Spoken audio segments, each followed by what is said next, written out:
Salut à tous, si vous nous rejoignez, nous avons le plaisir d'avoir Raphaël Madar de l'association Tzahal Connection by Achagadol. Alors, important de parler à Raphaël Madar parce que si vous avez un garçon qui est soldat seul en Israël ou bien si vous avez tout simplement un enfant qui rentre à l'armée, eh bien vous voulez savoir en mode Corona de quoi s'agit-il, qu'est-ce qu'il est possible de faire, est-ce que les dates qui ont été souvent changées pour l'enrôlement, notamment de Tzav Rishon, etc. Bon, bref, on va faire le point. Est-ce que ces dates tiennent toujours? Il est avec nous. On est ravis de l'accueillir. Bonjour, Raphaël Madar. Bonjour, Cathy. Alors, beaucoup de questions de la part des parents, mais aussi des Olim Khadashim qui sont là, qui sont même peut-être avec leur famille, mais qui ne connaissent pas encore le système de l'armée. On va commencer par le commencement, puisque la première étape pour entrer à l'armée, c'est le Tzav Rishon. Où on en est?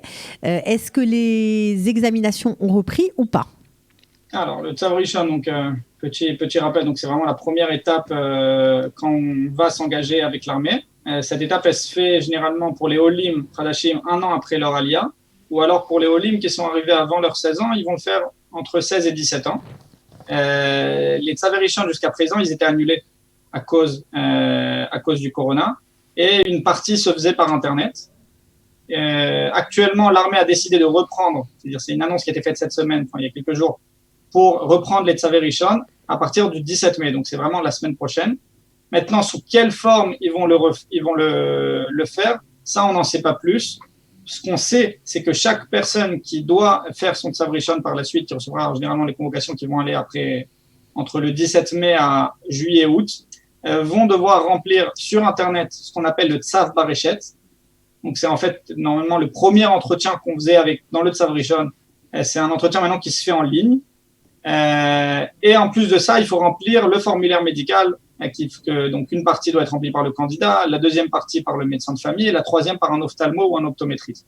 Ces deux documents-là, formulaire médical et le Tzav Bareshet, ce sont des documents qu'il faut absolument remplir avant de se présenter au Lishkat Gius pour la date prévue du Tzav Rishon.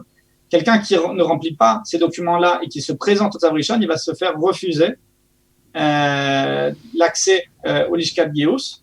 Et donc, il devra retourner chez lui, renvoyer les documents et recevoir une nouvelle date de Tzav Rishon. Donc, c'était très important. Donc, quand vous dites sur Internet, il y a un site Internet sur lequel on fait tout ça. Ça s'appelle comment? Exactement. Il y a le site Mitgaisim. D'accord. MITGAISMIM. Donc, voilà, c'est le site Mitgaisim. On peut taper soit en hébreu, soit en anglais, français sur Google et on retombe dessus directement. Il y a une Ezor ici.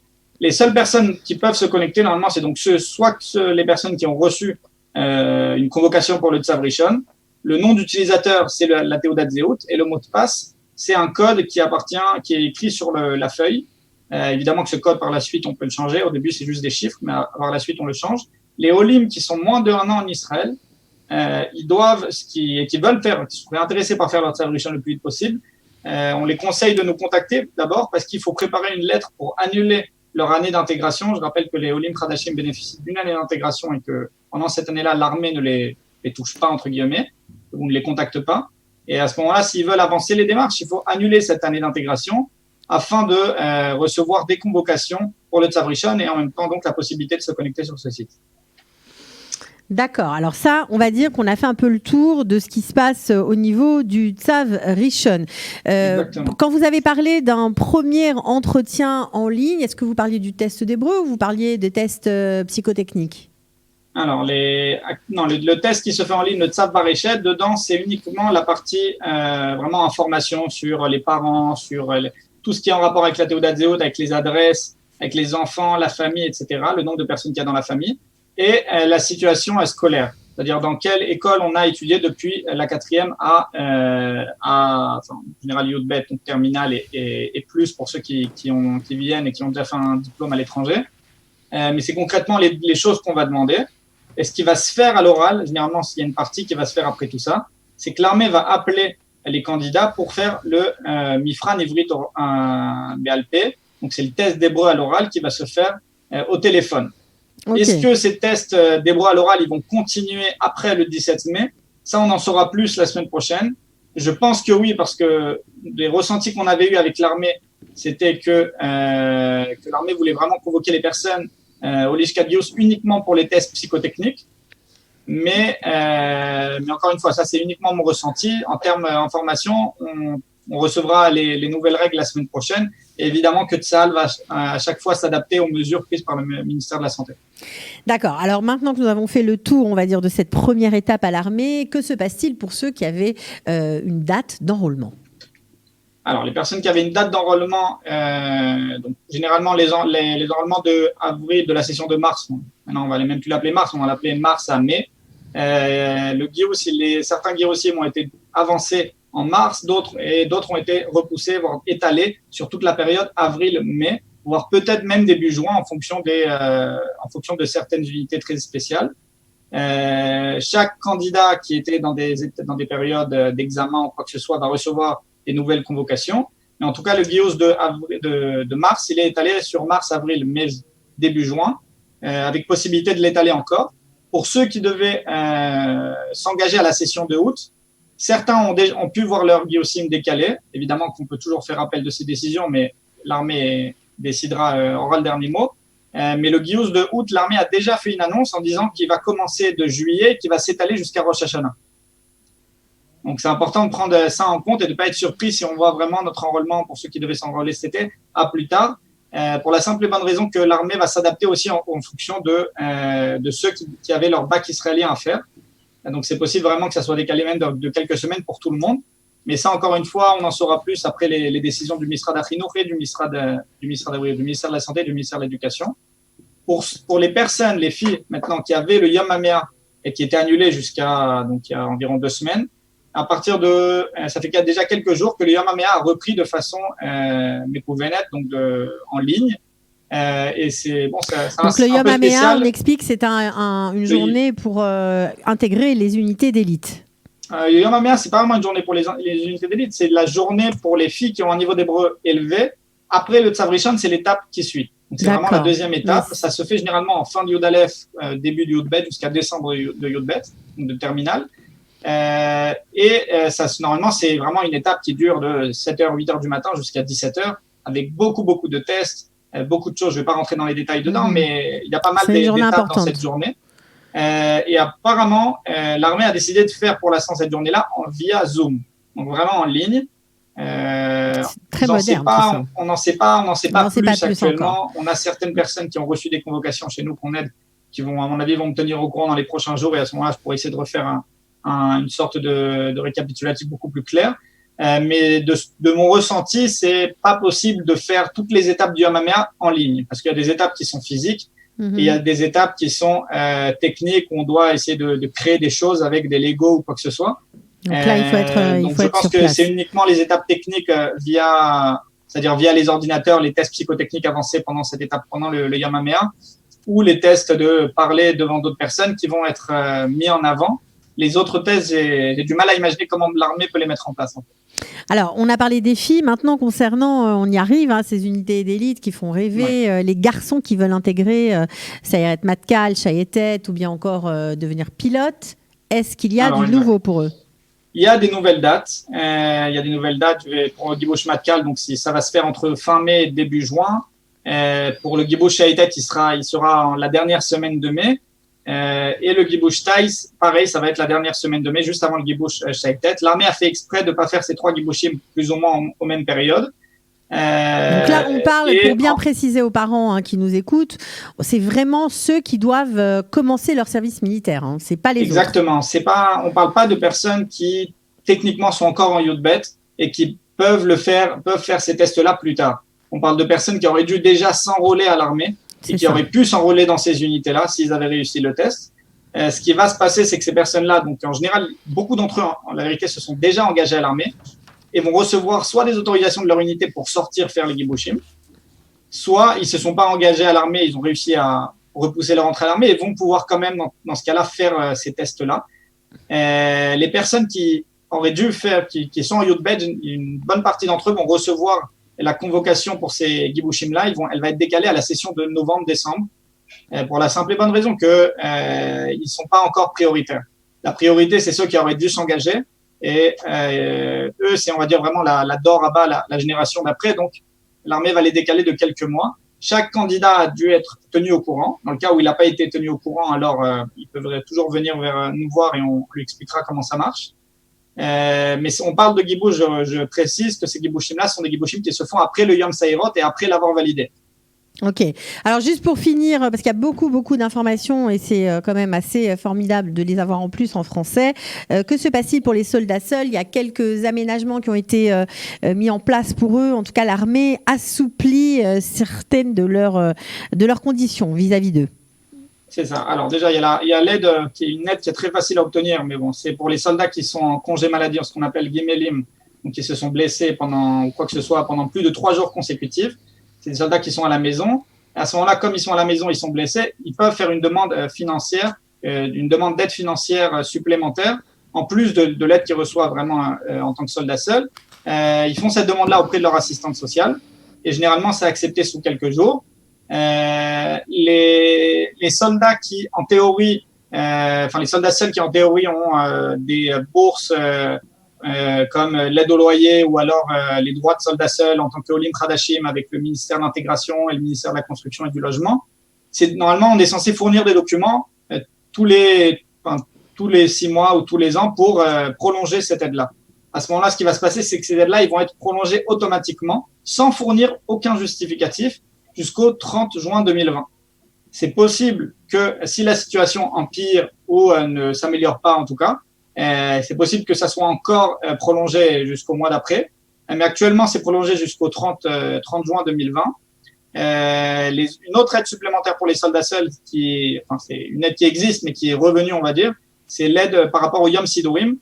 À cause de la période du corona, les Yom Sidourim étaient impossibles à mettre en place. Pour ceux qui ne comprennent pas, Yom Sidourim, c'est un jour où on doit faire ses papiers, on doit aller chez le médecin, aller à la banque, bref, avoir un rapport avec les administrations israéliennes. Exactement, et c'est pas facile, donc il faut avoir 24 heures pour pouvoir le faire. Donc il y a des facilités. C'est 24 heures.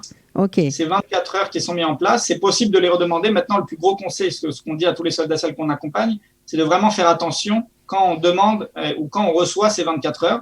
Premièrement, il faut faire attention à bien être au courant des règles du ministère de la Santé, parce que très souvent, on sort après 30, 35, 40 jours à la base et on n'est plus au courant de tout ce qui se passe. Donc, c'est important de se mettre à jour. Et deuxièmement, de surtout vérifier que tous les papiers administratifs qu'on est censé régler sont possibles à réaliser. C'est-à-dire, si au final, je sors et que la banque elle est fermée, j'aurais perdu 24 heures pour rien. Il faudra que je me rebatte avec l'armée pour avoir un autre Yom Sidourim. Donc, c'est très compliqué à mettre en place. Il faut vraiment faire attention à tout ça.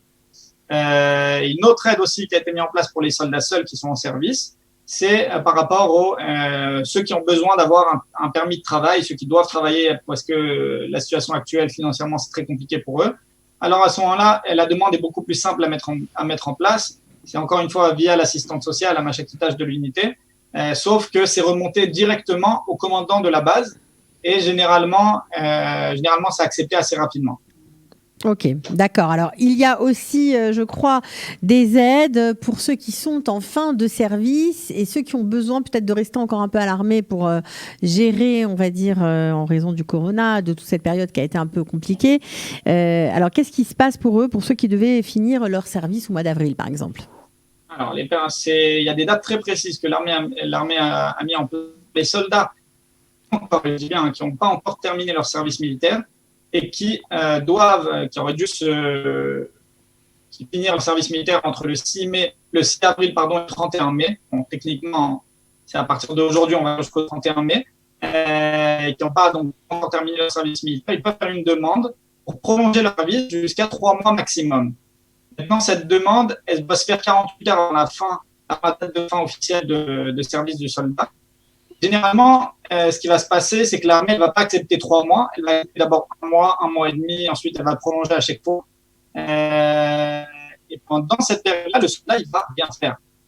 C'est assez pratique, on va dire. Mais le but, c'est de faire en sorte que les soldats vont recevoir en fait toutes les aides de soldats seuls, donc les logements, les aides du ministère de l'Agriculture, du ministère de l'Intégration, du ministère de la Construction, les bonus en tant que soldats seuls, etc. Toutes les aides que les soldats seuls reçoivent et qui sont au courant qu'ils reçoivent vont être prolongées automatiquement pendant la durée de la prolongation.